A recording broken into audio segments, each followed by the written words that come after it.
Good evening. I'm Patricia Vallone with a CTV News update. We now know the name of the teen suspect who was wanted for attempting to murder a Prince George's student on a school bus.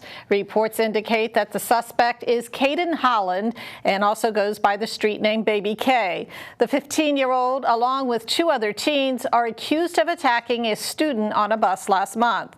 According to WJLA, Holland was on probation from a previous gun charge prior to the May incident.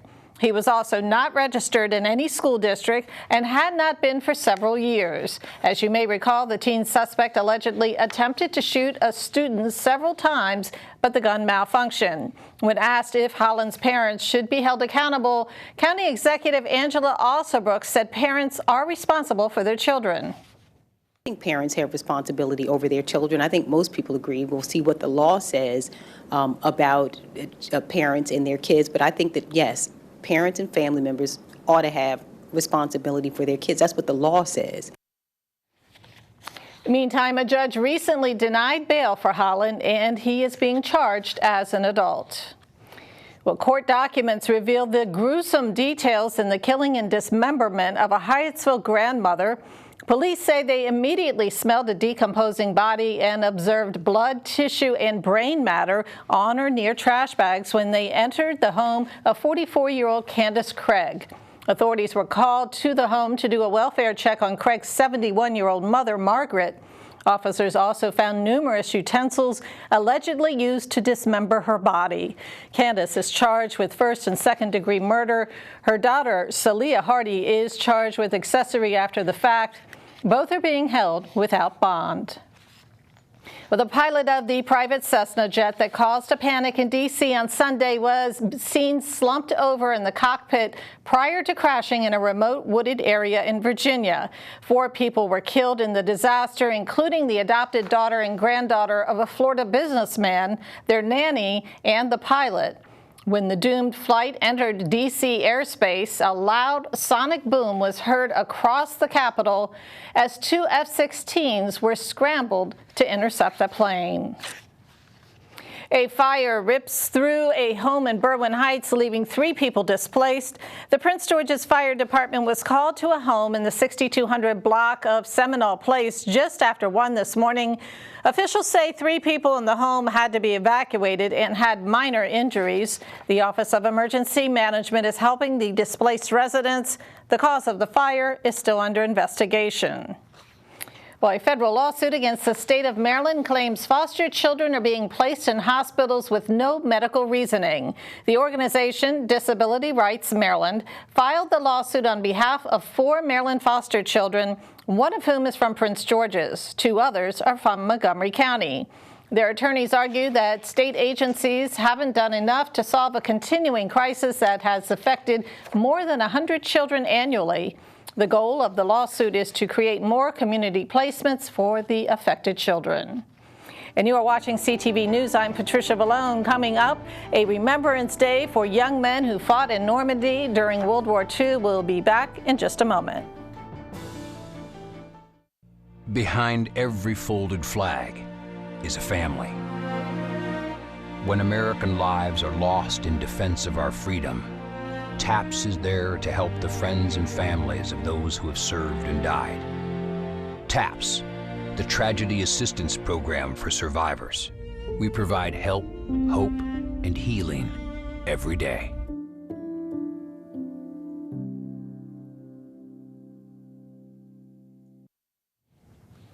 Welcome back. Well, Laurel and other Maryland cities have experienced a high number of thefts at gas stations, prompting Anne Arundel police to ask for help from neighboring jurisdictions. Throughout the month of May, 5 gas stations have been hit by thieves. Surveillance footage shows robbers pulling into gas stations and opening passenger doors. They then take items like purses and cell phones in a matter of seconds, while drivers are at the pumps oblivious. None of these robbers have been charged. If you have any leads on the vehicles or suspects caught on camera, you're asked to contact Anne Arundel Police. Well, the Chesapeake Bay receives an overall C rating on its watershed report card released this morning. The report shows, quote, significant improving trends over time. The overall health of the bay has increased by 6 points over the past 2 years, but some regions are still scoring poorly. Reports show the ecological, social, and economic conditions of the Maryland and Virginia Eastern Shore are worse than any other region. The Bay received an overall D+ on its biennial report back in January. Well, Americans paused today to mark the contributions that World War II veterans made on D-Day exactly 79 years ago. Historians say about 160,000 Allied troops, which included American, Canadian, and British, arrived to Normandy back on June 6 in 1944. The goal was to get back control of Western France from the Nazis. About 73,000 U.S. troops helped with this military operation. Today, Virginia Governor Glenn Youngkin spoke at a commemorative ceremony at the National D-Day Memorial. Today, the depth of our gratitude and the magnitude of our respect for the men who sacrificed on that fateful day is beyond simple words. 79 years ago, both Europe and Asia were under siege. Continental Europe was lost. My grandfather, General Patton, is remembered one of the most colorful generals of the World War II and one of the most successful. He also became a legendary for the way he could inspire and challenge, cajole his men into battles against impossible odds. Historians say about 2,500 Americans were killed on D-Day and about 5,000 were wounded. The Prince George's County Council votes to advance a bill that would ban plastic bags in the county and add a 10-cent fee for each paper bag used in all county retail stores. CB 32, known as the Better Bag Bill, got unanimous support from the council last week. A public hearing on the bill is scheduled for June 20th. If approved, the bill becomes law on January 1st, 2024. Meantime, the city of College Park passed a ban on non-reusable plastic bags, and that takes effect on September 1st. And the city of Laurel becomes the first municipality in Maryland to make organic composting mandatory.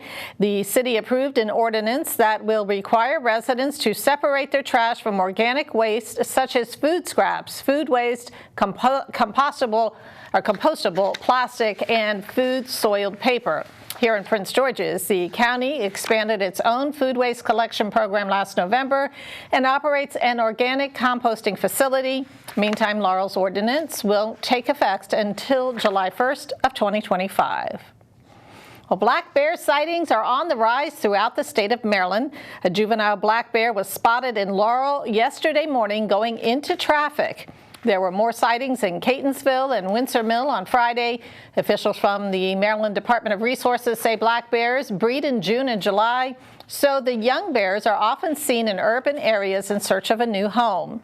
Officials report that they're not aggressive, but advise residents to take precautions just in case.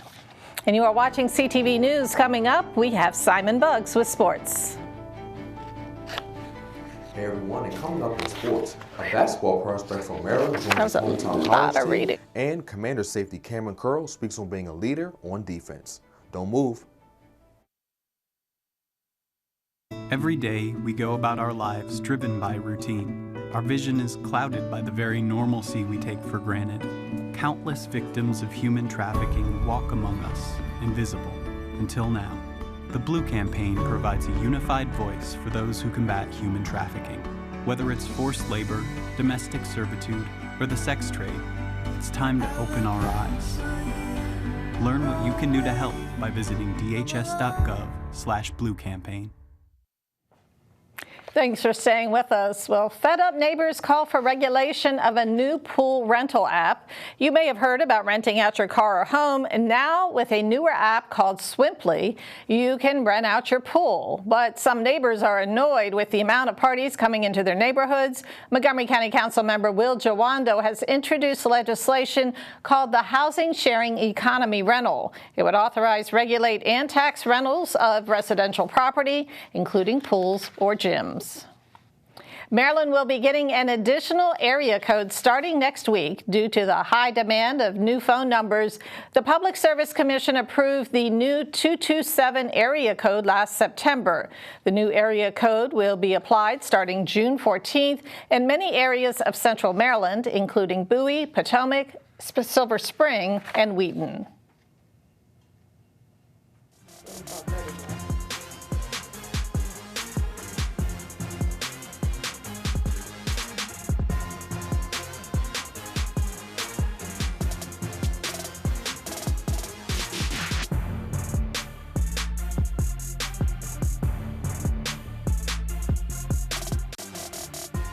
All right, everyone, it's time for your Tuesday sports page. We'll start with some college basketball. It's now official. A Maryland native has joined the UMD men's basketball team. Mady Traore, a forward from Cumberland, Maryland, will officially be a Terp this fall after starting his college career off at New Mexico State University. Traore is a very talented player as he was a 3-star recruit in the class of 2022. He was also a top 150 prospect and was ranked as a 6th overall prospect in Maryland. Hopefully Traore can have a big impact on this Terp squad. Moving on to the world of golf, the PGA Tour and LIV Golf have agreed to a merger. LIV Golf is a league that is funded by Saudi Arabia. The two companies were at odds for months before agreeing to this merger. The two sides will now work together to promote the competition of the best players in golf. Wrapping up sports, the Washington Wizards have hired Will Dawkins as their next general manager. Dawkins was previously the vice president of basketball operations for the Oklahoma City Thunder. And that is your Tuesday sports page. Simon Buggs, CTV Sports. Thanks, Simon. And now let's get a quick check on our 3-day weather forecast. You may have noticed some haze from the wildfire smoke throughout the day. Reports are showing that it is here to stay, with more smoke coming from the north within the next few days, and this time they are related to the fires in Quebec. Now tomorrow will be hazy and a high near 80. Thursday sunny with a chance of showers, highs around 79, and Friday mostly sunny with possible thunderstorms and a high near 76. And now for your community calendar, you can come out and celebrate women veterans throughout the DMV at the first annual Women Veterans Recognition and Resource Fair. This fair is about recognizing the great women who have served our country and providing unique resources just for them.